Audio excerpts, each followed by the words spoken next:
Bazooka എന്ന ചിത്രത്തിൻ്റെ രണ്ടാം ദിവസത്തെ കേരള ബോക്സ് ഓഫീസ് കളക്ഷൻ റിപ്പോർട്ടാണ് ഇന്ന് നോക്കാൻ പോകുന്നത്.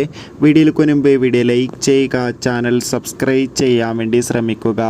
മമ്മൂട്ടി, ഷെയ്ൻ ടോം ചാക്കോ, ദിവ്യ പിള്ളെ എന്നൊക്കെ പ്രധാന കഥാപാത്രങ്ങളായി ഇന്നലെ വിഷു സ്പെഷ്യലായി റിലീസിനെത്തിയ ചിത്രമായിരുന്നു ബസൂക്ക.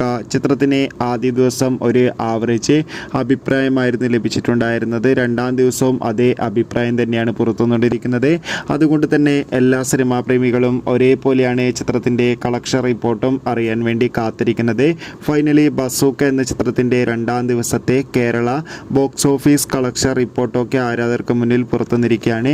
ചിത്രത്തിന് രണ്ടാം ദിവസം മാത്രം 2.5 കോടിക്കടുത്ത് വരെ കേരളത്തിൽ നിന്ന് കളക്ഷൻ നേടിയെടുക്കാൻ വേണ്ടി സാധിക്കുമെന്നാണ് ട്രാക്കിംഗ് റിപ്പോർട്ടുകൾ സൂചിപ്പിക്കുന്നത്. എന്തായാലും ബസൂക്ക എന്ന ചിത്രത്തിൻ്റെ കൂടുതൽ കളക്ഷൻ റിപ്പോർട്ടിനായി കാത്തിരിക്കാം. ചിത്രത്തിന് വേണ്ടി കാത്തിരുന്നവർ കമൻറ്റ് ചെയ്യുക. Bye bye.